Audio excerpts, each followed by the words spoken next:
Comfort person. Nakatang po siya, ang daming nauuso ngayon. Nung nabulilyaso na yung boy best friend, no, hindi na maganda yung tunog niya, iniba na naman. Meron na naman tayong comfort person. Pareho lang po yan. Right? Kung yung partner mo hindi mo magawang maging best friend at mayroong ibang tao na nagbibigay sa'yo ng comfort maliban sa partner mo, it's gonna be an issue. Kailangan talaga natin i-explain to no?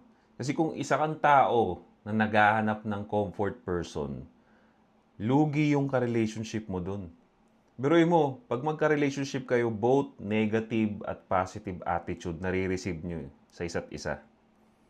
Samantalang yung comfort person, kaya nga sa tinawag na comfort person, positive side niya lang yung nakikita mo, positive side niya lang yung nakikita niya.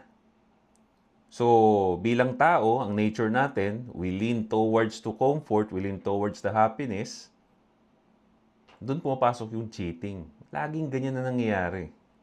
Kaya pag sinabi sa inyo ng partners ninyo na, paano pag may comfort person ako? Madaling sagot lang, dun ka na. Right? Ang gusto ko lang marinig galing sa partner ko, meron akong comfort food. Ano yan? Libre kita, tara, magbihis ka, tara, alis na tayo. Yun lang. The rest, wala nang kwenta. Stay strong.